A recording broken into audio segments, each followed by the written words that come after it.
நாம் இந்த பெண்மணியினுடைய ஜாதகத்தை ஏற்கனவே ஆதித்ய குருஜி ஐயாவினுடைய சுபத்துவ சூட்சம விதிகளின்படி நாம் இந்த ஜாதகத்தில் இருக்கின்ற அனைத்து கிரகங்களையும் சுபத்துவமாக இருக்கிறது அப்படிங்கிறத ப்ரூஃப் பண்ணிட்டோம். அதனோடு இங்கே நம்ம என்ன பார்க்க போகிறோம் அப்படின்னா, இந்த பெண்மணியானவர் சனி தசையின் நடக்கின்ற போது, இந்த பெண்மணிக்கு சனி தசை நடக்கின்ற போது தன்னுடைய கணவரை இழந்துள்ளார். அப்போ அந்த விதி என்பது இங்கே சுபத்துவ விதியின்படி, பாவத்துவ விதியின்படி, சூட்சம விதியின்படி அந்த பலன் இந்த சனி தசையில் நாம எடுக்க முடியுமா, நிகழ்ந்த பலனை இங்க சனி தசையில நாம கணிக்க முடியுமா அப்படிங்கிறத அதே அவருடைய சுபத்துவ விதியின்படியே நாம் அங்க பார்க்க போகிறோம். இந்த பெண்மணி மே மாதம் 7ஆம் தேதி 1982ஆம் ஆண்டு காலை 5:40 AM வெள்ளூர் ஊரில் பிறந்திருக்கின்றார். சரி, இப்போது இங்கே நாம இந்த சனி என்பவர், தசா நடத்தக்கூடிய இந்த சனி என்பவர் எந்த வீட்டில் அமர்ந்திருக்கிறார்? தசா நடத்தக்கூடிய இந்த சனியானவர் இங்கே செவ்வாயினோடு கூடியிருக்கிறார். அப்போ பாவத்துவ நிலையில் இருக்கிறார் அப்படின்னு மேலோட்டமா நம்ம பார்க்கும்போது நமக்கு ஒரு பாவத்துவ தன்மையானது இங்கே கிடைக்கிறது. அதற்கு அடுத்ததாக இந்த சனி செவ்வாயோடு எத்தனை டிகிரியில் கூடியிருக்கிறார் அப்படின்னும் போது சனி 23 பாகையிலும் செவ்வாய் 6 பாகையிலும் இங்கே கூடியிருக்கிறது. அப்போ ஒரு 15 பாகைக்கு மேல் அப்படிங்கிற நிலையில தான் என்ன ஆகுது அப்படின்னா இந்த சனி செவ்வாயினுடைய சேர்க்கையானது இங்கே இருக்கின்றது. இணைவு, சனி செவ்வாய் இணைவு என்பது மிக 10 டிகிரிக்குள் மிக நெருங்கிய தொடர்பு இல்லை அப்படிங்கிறதும் நமக்கு இங்க ப்ரூஃப் ஆகுது. அப்படி இருந்தாலும் குறைவான இணைவை பெற்றிருந்தாலும் அது பாவத்துவம் தான். சரி, அப்போ இந்த சனி இங்கே பாவத்துவமாகி விட்டதா அப்படின்னா இல்லை. ஏற்கனவே நம்ம என்ன சொல்லியிருக்கிறோம், இந்த சனி என்பவர் அந்த விளக்கத்தை ஏற்கனவே இதற்கு முன்பாகவே நம்ம ஒரு வீடியோ பதிவு பண்ணியிருக்கிறோம். இதே ஜாதகத்துல சுபத்துவ விதியின்படி அனைத்து கிரகங்களும் சுபத்துவமாக இருக்கிறது அப்படின்னு. திரும்ப வேணா நம்ம அந்த சனியை திரும்பவும் பார்க்கலாம். அப்போ இந்த தசா நடத்தக்கூடிய சனி செவ்வாயோடு கூடி குறைவான பாவத்துவம். ஏன் குறைவான பாவத்துவம்னா, சனி செவ்வாய் இணைவு என்பது உயிர் பங்கம் அப்படிங்கிறதுல மாற்று கருத்து கிடையாது.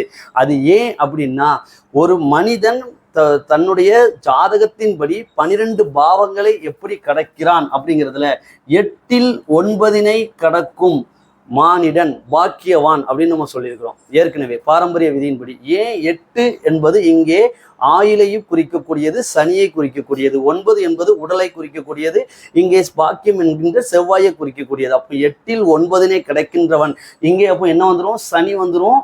8ங்கிறதுல சனி ஆயுள்காரகன் 8, சனியுடைய எண்ணியலும்.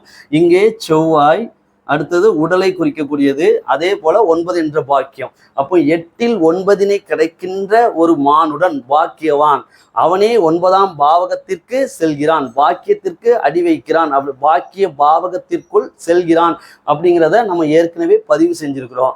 அதுதான் இங்கேயும் ஆதித்ய குருஜியாக இருக்கட்டும் அனைவரும் சொல்லக்கூடியது. இங்கே சனி செவ்வாய் தனித்த இணைவு என்பது கண்டிப்பாக ஒரு உயிர் பங்கத்தை ஏற்படுத்தும் அப்படிங்கிறதுல அவங்களுடைய பாயிண்ட் ஆஃப் வியூவில் அவங்க சொல்றாங்க. சனி செவ்வாயினுடைய இணைவு பாவத்துவம் என்று நம்மளுடைய குருஜி ஐயாவினுடைய விதியின்படி நாம் இங்கே எடுக்கிறோம். சரி, இதனோடு இணைந்து நாம் இங்க என்ன பார்க்கணும் அப்படின்னா, இந்த சனி செவ்வாய்க்கு வீடு கொடுத்தவர் தனித்த புதனாக, அவரே சுபராக இங்கே இன்னொரு சுபரான உச்சம் பெற்ற சுக்கிரனுடைய வீட்டில் தனித்து அமர்ந்திருக்கின்றார். அப்போ புதன் தனிக்கு வீடு கொடுத்தவர், சனிக்கும் செவ்வாய்க்கும் தசாநாதனான சனிக்கு வீடு கொடுத்தவர் அவர் தனித்து அமர்ந்து, தனித்த புதன் என்பவர் சுபராக செயல்படுவார். அப்படிங்கிற பட்சத்துல சுக்கிரனுடைய இயற்கை சுபரான சுக்கிரனுடைய வீட்டில் இந்த புதனானவர் தனித்து சுபராய் அங்கே அமர்ந்திருக்கின்றார் இந்த லக்னத்திற்கு 2ஆம் பாவகத்தில். அதற்கு அடுத்ததாக இந்த சுபத்துவ விதியின்படி பார்க்கும்போது இதற்கு அடுத்த பாயிண்ட் என்ன அப்படின்னா, இந்த சனியை எந்த கிரகம் பார்க்கிறது, சனி எந்த கிரகத்தோடு கூடியிருக்கிறது அப்படிங்கிறதும், தசா நடத்தக்கூடிய சனி எந்த கிரகங்களால் பார்க்கப்படுகிறது என்பதும் தானே இங்க சுபத்துவம். சனிக்கு வீடு கொடுத்தவரை சுபரா அசுபரா அப்படிங்கிறத பொறுத்தும் இந்த 3 பாயிண்டை வச்சு தானே சுபத்துவம் நம்ம சொல்றோம். இப்போ அதுதான் சுபத்துவனுடைய விதிகள். சுபத்துவ பாவத்துவ விதிகள் என்பது இந்த 3 பாயிண்ட் தான். அப்போ இங்கே நமக்கு என்ன ஆகுது அப்படின்னா, இந்த சனி யாரால் பார்க்கப்படுகிறார் அப்படிங்கிற அடுத்த பாயிண்ட்டுக்குள்ள வரணும் அப்படின்னா இங்கே உச்சம் பெற்ற சுக்கிரனால் பார்க்கப்படுகிறார். அப்போ இங்கே உச்சம் பெற்ற சுக்கிரன், இங்க சனி என்பவர் இங்கே புதனோட வீட்டில் அமர்ந்திருக்கின்றார். அந்த புதனே இங்கே தனித்த நிலையில் சுபராக இருக்கின்றார். அதனோடு மட்டுமல்ல, இங்கே சனியும் செவ்வாயினோடு 15 பாகையை விலகிய நிலையில்தான் இணைவில் இருக்கின்றார். அதனோடு இந்த உச்சம் பெற்ற சுக்கிரன், குறிப்பு, உச்சம் பெற்ற சுக்கிரனுடைய பார்வையில் இந்த சனியானவர், தசாநாதன் சனியானவர் இருக்கின்றார். அதனோடு மட்டுமல்ல, இந்த உச்சம் பெற்ற சுக்கிரன் பரிவர்த்தனையும் ஆகியுள்ளார். பரிபற்ற சுக்கிரன் என்பவர் தன்னுடைய துலாம் ராசியோடு பரிவர்த்தனை நிலையை அடைகிறார். அப்போ துலாம் ராசியில் பரிவர்த்தனை ஆகிறார் அப்படின்னா இங்கே இந்த துலாத்தில் குருவானவர் அமர்கின்றார். இந்த குருவானவர் அமர்ந்து அந்த குரு இங்கே பௌர்ணமி சந்திரனோடு இணைந்துள்ளார். அப்போ பௌர்ணமி சந்திரனோடு இணைந்த குரு அப்படிங்கிறவர் ஏற்கனவே ஒரு பவர்ஃபுல்லான பொசிஷன்ல இருக்கிறாரு. அவருக்கு வீடு கொடுத்தவர் இங்க சுக்கிரன் தன்னுடைய வீட்டிலேயே உச்சம் பெற்று இருக்கிறாரு. அப்போ அந்த குரு அதிகப்படியான சுபத்துவத்தில் இங்கே குருவும் அமர்ந்திருக்கின்றார். இந்த லக்னத்திற்கு 7ஆம் பாவகத்தில் அந்த குரு மீண்டும் என்ன செய்கிறார் அப்படின்னா பரிவர்த்தனை மூலமாக தன்னுடைய சொந்த வீடான மீனத்திற்கு செல்கிறார். இந்த மீனத்தில் இருக்கின்ற சுக்கிரன் என்பவர் பரிவர்த்தனை மூலமாக மீண்டும் இந்த பௌர்ணமி சந்திரனோடு அங்கே இணைகிறார். அப்போதும் அவர் என்ன ஆயிட்டாரு, சுபத்துவம் ஆயிட்டார். ஏன்னா இங்க என்ன சொல்லுவாங்க அப்படின்னா சனி செவ்வாயினுடைய பார்வையை இங்க உச்சம் பெற்ற சுக்கிரன் வாங்கிருச்சு. அப்படி வாங்கினதுனால இந்த சுக்கிரன் இங்க பலகீனம் அடைஞ்சிருச்சு, அதனால இங்க பாவத்துவம் வேலை செஞ்சிருச்சு அப்படின்னு நீங்க சொல்லக்கூடாது. ஏன் சொல்லக்கூடாதுன்னா இந்த சனி முதல் சுபத்துவத்தினுடைய 3 கிரகங்கள் தான். முதல் கிரகம் என்ன அப்படின்னா பௌர்ணமி சந்திரன். அங்க சுக்கிரன் பௌர்ணமி சந்திரனோட, சுக்கிரனும் குருவுமே பௌர்ணமி சந்திரனோடு தான் அங்க இணைஞ்சிருக்கிறாங்க. அதற்கு அடுத்ததா 2வது யார் வருவா அப்படின்னு பாத்தீங்கன்னா இங்கே குருவானவர் வருகிறார். அந்த குருவும் இங்கே சனியோடு தொடர்புல வர்றாரு. அதற்கு அப்புறமா அந்த குரு தனிப்பட்ட முறையில சனியோட தொடர்பு இல்லை, பௌர்ணமி சந்திரனோடு இணைந்த நிலையில் இருந்த குரு தான் இங்க என்ன செய்யறாரு அப்படின்னா இந்த தசாநாதனான சனியோடு தொடர்புல வராரு. அதற்கு அடுத்ததா உச்சம் பெற்ற சுக்கிரனும் இங்கே இந்த சனியோட தொடர்பில் இருந்து பிறகு பரிவர்த்தனை மூலமாக மீண்டும் பௌர்ணமி சந்திரனோடு அங்க இணைகிறார். அப்போ இந்த தசாநாதனான இந்த சனிக்கு 3 சுபர்களுடைய இயற்கை சுபர்களான 3 சுபர்களுடைய பார்வையானது பார்வை இல்லை 3 சுபர்களுடைய தொடர்பு ஏற்படுகிறது. அப்போ இந்த சனி அதிகப்படியான சுபத்துவ தன்மைக்கு சென்று விட்டார். அதனால் இந்த சனி இங்கே என்ன பாதகம் செய்ய மாட்டார் அப்படின்னா இங்கே சனி செவ்வாய் நிச்சயம் ஒரு உயிரிழப்பு என்பதை குறிப்பதும், அதே போன்று இந்த சனி செவ்வாய் 6ஆம் பாவகத்தில் இங்கே கூடியிருப்பதால் அப்போ இங்கே என்ன இல்லை அப்படின்னா ஒரு நோய் என்பது இங்கே ஏற்படாது. அதே போன்று அந்த நோய் ஏற்படாது என்பது போன்று இங்கே இந்த லக்னாதிபதியே 8ஆம் அதிபதியாக வர்றதுனால அந்த லக்னாதிபதி இங்கே சனியோடு அமர்ந்திருப்பதனாலையும் இந்த சனி தசாவில் என்ன நிகழாது அப்படின்னா இந்த சனி மட்டுமே, தசாநாதன் சனி மட்டுமே சுபத்துவமாக இங்க ஆகல. அதனோடு இணைந்த இந்த லக்னாதிபதியும் 8ஆம் அதிபதியும் இங்கே சுபத்துவமாக மாறுவதால் இந்த சனி செவ்வாய் இணைவு இங்கே அவயோகமாக வேலை செய்யாது. காரணம் என்ன அப்படின்னா சுபத்துவமாக இருப்பதால். இயற்கையினுடைய 3 சுபர்கள் பௌர்ணமி சந்திரன், குரு, உச்சம் பெற்ற சுக்கிரன், சுபர்களுடைய ஒளி பொருந்திய இந்த 3 பெரும் சுபர்கள் இங்கே இந்த சனி செவ்வாய்க்கு என்னவாக இருக்கிறாங்க அப்படின்னா அவயோக பலன்களை கொடுக்க விடாமல் தடுக்கின்ற அரணாக இருக்கிறார்கள் இந்த ஜாதகத்தில். ஆகவே இங்கே உயிரிழப்பு என்பது இந்த லக்னாதிபதியும் இங்கே 8ஆம் அதிபதியுமான செவ்வாயே மாறுவதால் இங்கே உயிர் பங்கமோ அல்லது 6 கூடிய இங்க 6ஆம் அதிபதி இல்லையா, அப்போ இந்த 6ஆம் அதிபதி அப்படிங்கிறதுனால 6ஆம் அதிபதியினுடைய பாவகம் அப்படிங்கிறதுனால இங்க நோயினால் ஒரு உயிரிழப்போ இங்கே ஏற்படாது. அப்படிங்கிறத மட்டும்தான் என்ன செய்ய முடியும்னா இந்த சுபத்துவ விதியின்படி இங்கே சொல்ல முடியும். அது உண்மையாக நடந்திருக்கிறான்னா அதுவும் நடந்திருக்கிறது. காரணம் சுபத்துவ விதி என்பது ஒரு முழுமை பெறாத பாரம்பரிய ஜோதிட விதிகள் தான். அது என்ன இல்லை அப்படின்னா அது தனி ஒரு சப்ஜெக்ட்டுங்கிறது இல்லை. நீங்க எல்லாரும் சொல்லிட்டு இருக்கீங்கல்ல நாங்க ஒரு விதியை பயன்படுத்துறோம் அப்படின்னு, அது ஆதித்ய குருஜி ஐயா பயன்படுத்த மாட்டார். அந்த வார்த்தையை பயன்படுத்த மாட்டார், அந்த விதியை அவர் பயன்படுத்துகிறார். அந்த விதிக்கு வந்து ஒரு ஒரு கிரகம் தசை நடத்தணும்னா அதனுடைய பாவக பலனும் அந்த பாவகத்தில் அது இருக்கின்ற நிலையையும் அதனோடு இணைந்த கிரகத்தன்மையையும் அதை பார்த்த கிரகத்தன்மையினையும் இந்த 3 விதிகளையும் வைத்தே நாம வந்து அந்த கிரகம் தசா நடத்தும் போது அது வந்து ஒளித்தன்மையில இருந்ததுன்னா சுபத்துவம், அது வந்து இருள் கிரகங்களோடு கூடி இருந்ததுன்னா பாவத்துவம் அப்படின்னு நம்ம வந்து பலன் எடுத்துடலாம். அப்படிங்கிறத ஜோதிட மூல விதிகள் தான். ஒரு கிரகம் வந்து தசை நடத்தும் போது சொல்லக்கூடிய அந்த விதிகளில் ஒரு 3 விதிகளை அவர் எடுத்துட்டு இது மட்டுமே போதும் அப்படின்னு அவர் பாட்டிக்கிட்டார். அவரே என்ன சொல்றாரு அப்படின்னா, இது என்னுடைய தனிப்பட்ட கண்டுபிடிப்புகள் இல்லை, இது என்னுடைய விதிகள் அல்ல, இது மூல விதிகளிலிருந்து எடுக்கப்பட்டது, இதற்கு நான் எந்த நேரத்திலும் காப்புரிமை கேட்க மாட்டேன் அப்படிங்கிறத நேரடியாகவும் அவர் சொல்லிவிட்டார். அப்போ சுபத்துவ விதிங்கிறது புதுசாக அவர் உருவாக்கலை, ஏற்கனவே இருந்ததை அவர் என்ன செய்கிறாரு அப்படின்னா, அவரே என்ன சொல்கிறாரு, நான் வந்து ஒரு பாலிஷ் பண்ணி நான் வந்து யூஸ் பண்ணுறேன் அப்படின்னு சொல்கிறார். அப்போ இங்கே அவர் வந்து சுபத்துவ விதி அவருக்கானது இல்லை, அதை ப்ரூவ் பண்ணணும்ன்ட்டு நாம் இந்த ஜாதகத்தை இங்கே போடலை. நாம் இங்கே ஜாதகத்தை சொல்லிட்டு இருக்கிறதுக்கும் அதை தவறா நீங்க புரிஞ்சிக்க கூடாது. அவரை வந்து சுபத்துவ விதிகளை மட்டம் தட்டணுங்கிறது நம்மளுடைய எண்ணங்கள் கிடையாது. ஏன்னா அது பாரம்பரிய விதிகளுக்குள்ள அடங்கிய விதிகள் தான். நாம இங்க என்ன சொல்றோம் அப்படின்னா, நட்சத்திரத்துல வந்து அவர் பலன்கள் இல்லைன்னு சொல்றாரு.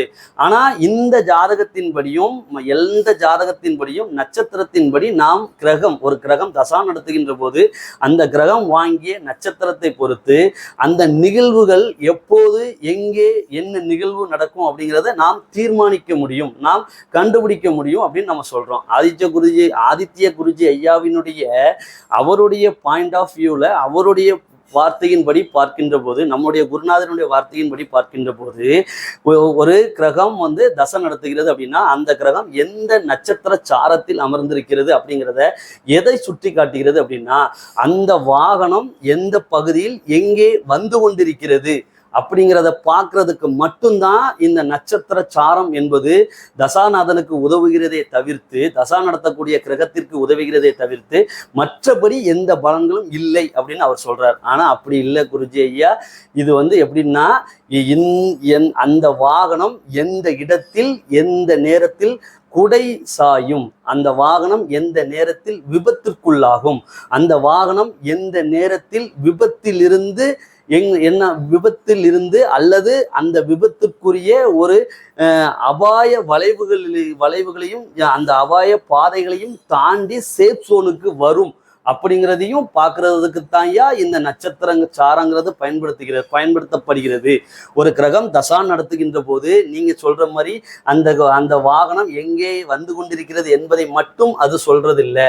அந்த வாகனம் எங்கே எப்போது ஆக்சிடென்ட் ஆகும் அல்லது எங்கே எப்போது ஒரு விபத்துகளிலிருந்து மீண்டு அது எந்த பகுதியில் அது அந்த விபத்து பகுதிகளை தாண்டி ஒரு சேஃப் சோனுக்கு வரும் அப்படிங்கிறதையும் சொல்றதுக்கு தான் நட்சத்திரங்கள் பயன்படுகிறது. அதைத்தான் இந்த ஜாதகத்துல நம்ம பார்க்க போறோம் சொல்றோமே தவிர்த்து, இந்த சுபத்துவ விதிகளை வந்து நீக்கிவிட வேண்டும், கலைந்து விட வேண்டும் என்றால் நம்ம இங்க பாரம்பரிய ஜோதிடமே சொல்ல முடியாது. அங்கே சுபத்துவம் பாவத்துவம் என்கின்ற பெயரில் மூல விதிகளை சொல்கிறார். நிறைவு பெறாத மூல விதிகளை மட்டுமே அவர் சொல்கிறார். சரி, அப்போ நாம இந்த அமைப்பின்படி இங்க பார்க்கும்போது இங்க நோய் அந்த அம்மாவுக்கு ஏற்படாது. அதே நேரத்துல இங்க என்னவும் இல்லை அப்படின்னா அந்த தாய்க்கு அந்த பெண்மணிக்கு இங்கே உயிரிழப்பு இல்லை அப்படிங்கிறத மட்டும்தான் அங்க எடுக்க முடியும்.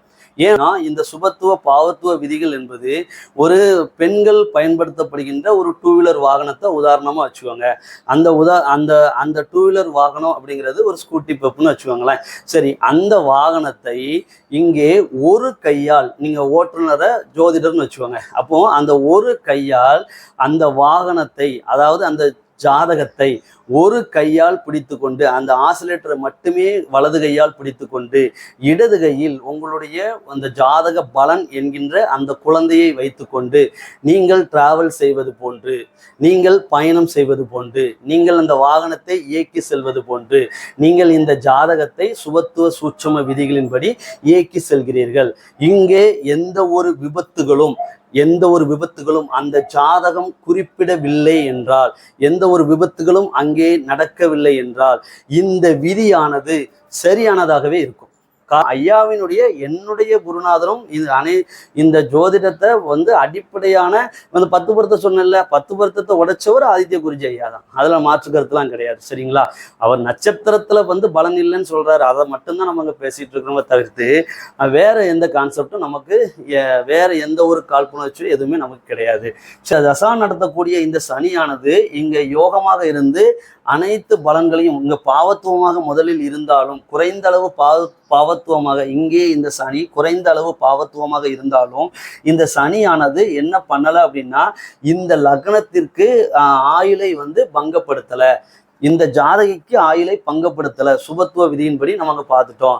அதனால இந்த ஜாதகத்தை இந்த அம்மா கொண்டு வந்தாங்கன்னா இந்த சனி தசையில என்ன பலனா இருக்கும் அப்படின்னா, யாரான அந்த சுபத்துவ பாவத்துவ விதியின்படி இங்க பார்க்கும்போது இந்த சனி செவ்வாயினோட கூடியிருக்கிறது ஒரு தவறு தான்.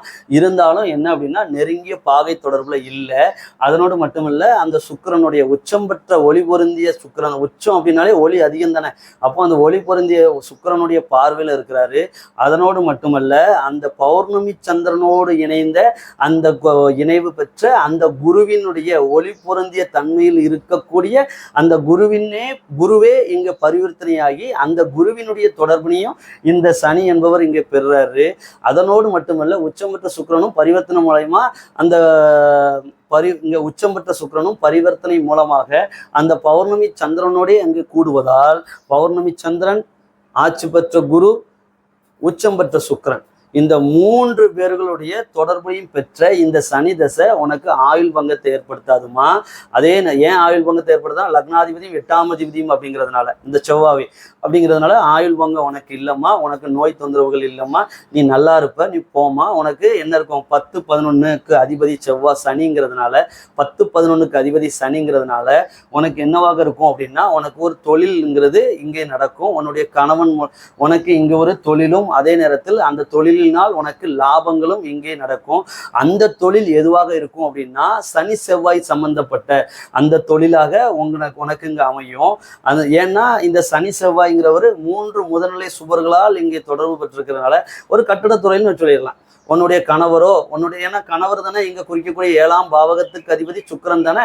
அப்போ இந்த சுக்கிரனே உச்சம் பெற்றிருக்கிறதுனால உன்னுடைய கணவருக்கு என்ன இருக்கும் அப்படின்னா, அரசாங்கம் மூலமாக, ஏன்னா இங்க சூரியன் உச்சம் பெற்றிருக்கிற ஒரு பௌர்ணமி சந்திரனோடும் அந்த குருவினுடைய பார்வையும் அங்க வாங்கியிருக்கிறதுனால, அப்போ என்ன நடக்கும் அப்படின்னா, இங்க 6 குடியவன் இங்க வேலையையும் குறிக்கிறதுனால அரசாங்கத்தினுடைய கான்ட்ராக்ட் ஒர்க்கு, வீடு கட்டுறது, பில்டிங் கட்டுறது, அரசாங்கத்தினுடைய கான்ட்ராக்ட் ஒர்க்கை வாங்கி ஏன்னா வேலையை தான் அது குறிக்கும். இது தனிப்பட்ட தொழிலாகவும் இங்க குறிக்கிறதுக்கு இங்க சனிங்கிறவர் 10ஆம் அதிபதியும் 11ஆம் அதிபதியும், அதே நேரத்தில் அவர் அமர்ந்திருக்கின்ற பாவகம் இங்கே 6 என்பதால அப்போ என்ன இருக்கும்னா, அதோட எடுத்து செய்யக்கூடிய வேலையும் அரசாங்கத்தினால, சூரியன் இங்க உச்சங்கிறதுனால நான் சொல்றேன், அப்போ அந்த வேலையும் அதனோடு தொடர்ந்து சொந்தமா தனியாக ஒரு கன்ஸ்ட்ரக்ஷன் ஒர்க் பண்ணக்கூடிய அமைப்பும் உன்னுடைய கணவருக்கு கிடைக்கும். அதில் நீ மிக பெரும் தனத்தை சம்பாதிக்கக்கூடிய அமைப்பு உனக்கு கிடைக்கும்.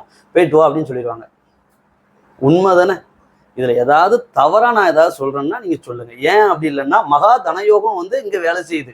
எப்படி வேலை செய்யுது? லக்னாதிபதி செவ்வாய், சரிங்களா? 10ஆம் அதிபதி இங்க யாரு? 10க்கும் 11க்கும் அதிபதி இங்க சனி.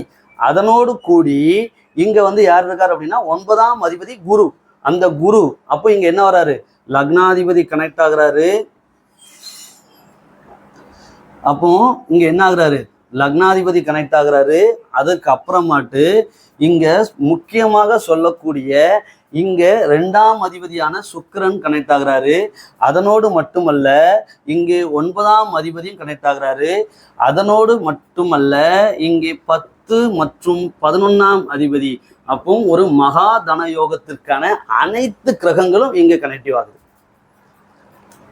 ஆகுதா இல்லையா? நீங்க கூட திரும்ப அந்த ஜாதகத்தை போட்டு பாருங்க. டேட் ஆஃப் பர்த் டைம்லாம் கொடுத்துட்டோம். அப்போ ஒரு மகா தன யோகம் இங்கே சனி தசையில் உனக்கு வேலை செய்ய போகுதுமா. உன்னுடைய கணவர் மூலமா நீ மிகப்பெரிய தனத்தை சம்பாதிக்க போறேன்னு நம்ம எடுத்து ஒரு பலனை சொன்னோம். நீங்களேன், ஐயா என் கணவரே இறந்து போயிட்டாரு அப்படின்னு சொல்லுவோம் அந்த பொண்ணு. அதுதான் சொல்லும். இந்த அம்மா நடந்தது தானே நமக்கு அவர் எக்ஸ்பிளைன் பண்ணியிருந்தாரு. அவர் எக்ஸ்பிளைன் பண்ணலை, விட்டுட்டாரு.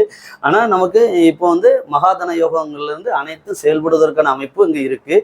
இந்த சனி சுபத்துவமாக இருக்குது. ஆனால் எந்த பலனும் இங்கே என்ன இருக்காது, நடக்காது. முதல் சொன்ன ஒரு பலன் நடக்கும், உயிர் உனக்கு பங்கம் இல்லை, உனக்கு நோய் இல்லை அப்படிங்கிறது மட்டும் இருக்கும். ஏன்னா சுபத்துவ விதி என்கிறது பாரம்பரிய ஜோதிடத்தினுடைய நிறைவு பெறாத விதிகள் அப்படிங்கிறதுனால அந்த ஃபர்ஸ்ட் பாயிண்ட் இருக்கு இல்லையா, உயிர் பங்கம் இல்லை நோய் இல்லை அப்படிங்கிறது மட்டும் இங்கே பொருந்தி வறுமையை தவிர்த்து மற்றபடி நீங்கள் மகாதன யோகம் வேலை செய்யும், பட்டு பயங்கரமாக இருக்கும் அப்படின்னு நீங்கள் சொல்கிறதும் இங்கே நடக்காது.